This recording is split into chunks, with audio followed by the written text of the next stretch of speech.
नमस्कार, स्वागत है आपका। देख रहे हैं आप सी न्यूज भारत। आपके साथ मैं हूं श्वेता तिवारी। कड़ाके की ठंड में जीवन का संघर्ष जारी है। वहीं धतूरा नई बस्ती में प्रशासन की अतिक्रमण विरोधी कार्रवाई ने दर्जनों परिवारों को अचानक बेघर कर दिया। स्थानीय निवासियों का आरोप है कि उनके घरों पर बुलडोजर चलाया गया बिना किसी पूर्व सूचना या नोटिस के। धतूरा नई बस्ती में हाल ही में हुई प्रशासन की अतिक्रमण विरोधी कार्रवाई विवादों में घिर गई है। पीड़ितों का कहना है कि नियमों को ताक पर रखकर ही कार्रवाई की गई। कुछ लोगों को कारण बताओ नोटिस जारी किए गए थे, जबकि अन्य परिवारों को कोई नोटिस नहीं मिला, फिर भी उनके घर जमींदोज कर दिए गए। कार्रवाई इतनी अचानक हुई कि लोगों को अपना सामान निकालने का मौका तक नहीं मिला। राशन, जमा पूंजी, घर का सारा सामान मलबे में तब्दील हो गया। बच्चों की किताबें और स्कूल बैग भी मलबे में दब गए, जिससे उनकी पढ़ाई प्रभावित हुई। बच्चों ने हाथ जोड़कर मुख्यमंत्री डॉक्टर मोहन यादव से गुहार लगाई कि उन्हें शिक्षा से वंचित ना किया जाए और रहने के लिए घर प्रदान किया जाए। बेघर हुए परिवारों ने प्रशासन को चेतावनी दी है कि यदि उन्हें तुरंत रहने की व्यवस्था और मुआवजा नहीं मिला तो वे नेशनल हाईवे जाम करेंगे। आक्रोशित लोगों ने यह भी कहा कि यदि उनकी मांगों को नजरअंदाज किया गया तो वे सामूहिक आत्महत्या जैसी चरम कार्रवाई के लिए मजबूर हो सकते हैं। ग्रामीणों ने सवाल उठाए कि क्या प्रशासन ने बेदखली से पहले वैकल्पिक व्यवस्था के बारे में सोचा? शिक्षा के अधिकार की बात करने वाली सरकार में बच्चों की किताबें मलबे में क्यों दबी? ग्रामीण आप मुख्यमंत्री से न्याय की उम्मीद लगाए हुए हैं कि इस अमानवीय कार्रवाई की जांच होगी और बेघर हुए गरीबों को रहने के लिए छत प्रदान की जाएगी। क्या नाम भैया आपका? विपिन गौतम। क्या मामला है? मामला ये है कि सरकारी ज़मीन है ये, हम लोगों को पंचायत के द्वारा दिया गया था। हम लोग 2015 से यहाँ अपना घर बना के रह रहे हैं और अचानक यहाँ कलेक्टेड का निर्माणित किया गया है। मछली फार्म से कुछ दूर पहले बन रहा है, यहाँ कलेक्टेड बनना भी नहीं है अभी, ऐसा लग रहा है। और सरकार के द्वारा यहाँ मशीन लाकर, हम लोग थे नहीं और हमारी बिल्डिंग गिरा दिया गया है। कौन गिराने आए थे? गिराने हमको मालूम नहीं चला, 4-6 लोग थे। हम लोग जब आए, न उनकी गाड़ी थी न कोई था। तो कोई अधिकारी आए थे? अधिकारी 4-5 आदमी थे और न उनका बैच था। अब हम लोग क्या जाने कौन अधिकारी, वो हमको बताएंगे थोड़ी ना कि हम कौन से अधिकारी हैं। हमने पूछा सर क्यों गिर रहा है, हमको बोले कि गिर रहा है।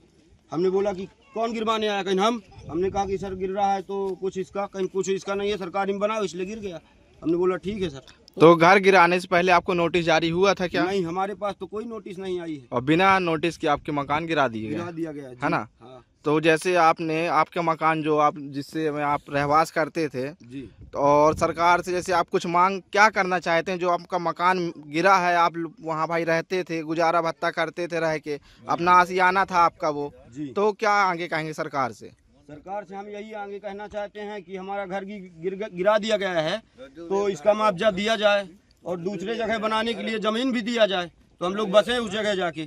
अगर ये बस्ती तोड़ी जा रही है तो ये कहाँ जाएंगे लोग? बहुत लोग तो आके बसे हैं रोड के किनारे से, 4 लाइन बसा तो वहाँ से हट के यहाँ आ गए। अब यहाँ आए हैं तो यहाँ से भी हटाया जा रहा है। तो इनको रहने के लिए कुछ न कुछ तो व्यवस्था दे। तो यहाँ पे समथिंग कितने मकान ध्वस्त कर दिए गए हैं? 4-6 मकान गिराए गए हैं जी, ताकि जिनमें किसी को नोटिस नहीं दिया गया जी। इनको मालूम ही नहीं है कि हमारा घर गिर रहा है जी। ये अपने अपने काम में है, ये अपने काम में है। कहीं कोई गया है, कहीं कोई भाई अब भाई नहीं, ताला लगा है, गिरा दिया गया। जी, मेरा नाम वीरेंद्र गेवट है। मैं यही मछली फार्म में काम करता हूँ और मेरे को मालूम नहीं पड़ा है मकान गिराया गया है। जब आया तो मकान वगैरह सब गिर गया था, मकान वगैरह गिर गया था तो बस हो गया। मैं आया बस देख। आपको नोटिस मिली है? नोटिस वगैरह कुछ नहीं मिली है, कोई सूचना नहीं मिली है कि घर गिरा। मकान आपका ही बना? जी सर, नोटिस में कुछ नहीं मिली है, आकर तुरंत गिरा दिए हैं। सब बताओ सब। जब काम से पता चला कि घर गिर रहे हैं, जब आए कोई यहाँ नहीं मिला। लोगों को नोटिस मिली है? नोटिस अभी मेरे को नहीं मालूम, नोटिस आई नहीं है। ये सारे बस्ती वासियों को दिखाओ, इनसे पूछो, महिलाओं से पूछो, सबसे पूछो। जी, क्या नाम है आपका? किरण कौर। मकान क्यों गिराए गए? घर गिराए गए सर, जब कोई बताया नहीं कि क्या है, गिरना है कि नहीं गिरना। गरीब में नहीं रह रहे हैं, यहाँ से भी रहना, यहाँ से भी हटा रहे हैं हमको, तो कहाँ जाएं बताओ, कहाँ जाया जाए?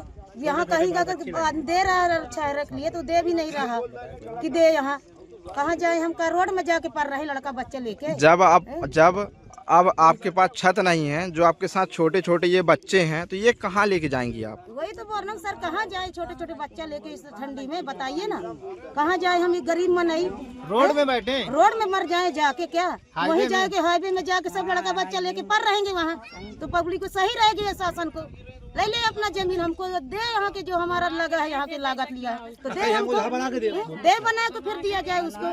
कहाँ जाए हम गरीब मन नहीं, लड़का बच्चा लेके रोज के खाने कमाने वाले 1 किलो के लिया के बनाने वाले, कहाँ जाए हम लोग हैं? बताइए आप, बोलिए जाए हमको, नहीं जाने हमको मुआवजा दिन जाए यहाँ हमको न्याय। अगर किसी प्रकार मुआवजा नहीं मिलता है, सरकार नहीं दे रही है, तो आप क्या आगे करेंगे? कार्रवाई करेंगे, ऊपर को जाएंगे। ऊपर जाएंगे आप, मतलब चाहे कुछ भी करेंगे, लेकिन आप चाहे जान देना पड़े लेकिन ऊपर जाएंगे हम जी, हम जाएंगे ऊपर। छोटे छोटे कहाँ जाएंगे, यहाँ बसी है नहीं, कहाँ जाएंगे? मेरा नाम बेटी भाई है। क्या मामला, ये निर्णय नहीं मिल पाएगा तो कहाँ तक जाएंगे हम आप? क्या हाईवे लड़ा? रास्ते तक जाएंगे, हम अपनी जान भी दे देंगे सर, अगर हमको जमीन नहीं मिला जाएगा तो हाईवे जाम करेंगे आप? हाँ जाम करेंगे, क्योंकि हमारे छोटे छोटे बच्चे हैं, कहाँ जाएंगे? रास्ते फिर रहेंगे, रास्ते पे सोएंगे। अब घर नहीं माननीय रहेगा कलेक्टर साहब तक गए हैं अभी? नहीं गए हैं, उधर गए हैं मैहर पे। अच्छा, मैहर हाँ, गए मैहर तहसीलदार तक गए थे साहब के पास। तहसीलदार के पास। क्या कहा उन्होंने? उन्होंने कुछ नहीं बोले थे, नोटिस दिए थे हमको, नोटिस हमको नहीं मिली है और अचानक आकर हमारा घर गिराया गया यहाँ पे। और से जो हमारे घर पे राशन था, राशन भी हमारा सब खराब हो चुका है साहब, हम लोग कहाँ जाएंगे, क्या खाएंगे? जुर्माना उसका भरा जाए। किस टाइम पे गिराया गया घर आपका? 2 बजे के टाइम पे गिराया गया। डेट क्या थी कल की? कल का 5 तारीख था। हाँ, 5 को गिराया गया साहब, और कोई बताया नहीं है। माननीय अचानक मुख्यमंत्री जी से क्या आग्रह करना चाहते हैं? हम मुख्यमंत्री से कहना चाहते हैं कि वो हमको जमीन दें, या तो फिर हमको मुआवजा दें या घर बना कर दें, क्योंकि श्रीगंज वो मुख्यमंत्री यादव जी ने भी बोले थे कि हम आवास दिए जाएंगे, तो जब साहब जी बोल रहे हैं कि हम आवास देंगे, तो हमारा जब जमीन ही नहीं रहेगा तो हम मकान कहाँ बनाएंगे? और से हमको यही निवेदन है कि आवास आने वाला है तो हमको जमीन दिया जाए, जब ही हम अपना मकान बना पाएंगे, नहीं कहाँ बनाएंगे? रास्ते पे बनाएंगे। हमसे साहब जी से यही निवेदन है कि हमको जमीन दिया जाए, उसमें हम अपना सरकारी जो पैसा आएगा आवास का, हम उसी में बनाएंगे। यही से हाथ जोड़ कर। तो आप लोगों को क्या परेशानी, जो आप ऐसे सभी लोग खड़े हुए हैं? हमारी समस्या ये है कि हमारे घर गिराए जा रहे हैं और हमारी बस्ते और स्कूल बैग सब चीज़ें गिरा दिए हैं। तुम्हारी बिल्डिंग गिरने की वजह से हमारे सारे बुक्स सब खराब हो चुके हैं, हम पढ़ाई भी नहीं कर पा रहे हैं, हमारे घर गिरा चुके हैं इसलिए। और कई सारी परेशानियाँ हैं, और ना हमारे घर के लिए हमें पैसे दिए जा रहे हैं, मुआवजा दिया जा रहा है, ना कुछ दिया जा रहा है, बिल्कुल गिराया जा रहा है घर को। मोहन यादव जी से निवेदन है कि हमें मुआवजा दीजिए। हमारे घर गिराए जाने के कारण हम स्कूल भी नहीं जा पा रहे और हम कुछ कर नहीं पा रहे हैं। हमारे माता पिता किसान हैं और घर गिरने हैं और कुछ कर नहीं पा रहे हैं और हम स्कूल तक नहीं जा पा रहे हैं। इसलिए मोहन यादव जी से निवेदन है कि हमारे घर या हमें कोई जमीन दे रहने के लिए या मुआवजा दे। महर से सी न्यूज संवाददाता मुनेंद्र कोल की रिपोर्ट। धतूरा नई बस्ती की घटना प्रशासन की बेरुखी और नियम अनुसार कार्रवाई के अभाव को उजागर करती है। अब प्रशासन पर दबाव बढ़ गया है कि वे बेघर हुए परिवारों को तुरंत राहत और न्याय मुहैया कराए। फिलहाल इस खास रिपोर्ट में इतना ही। देश और दुनिया की तमाम बड़ी खबरों के लिए आप देखते रहिए सी न्यूज भारत।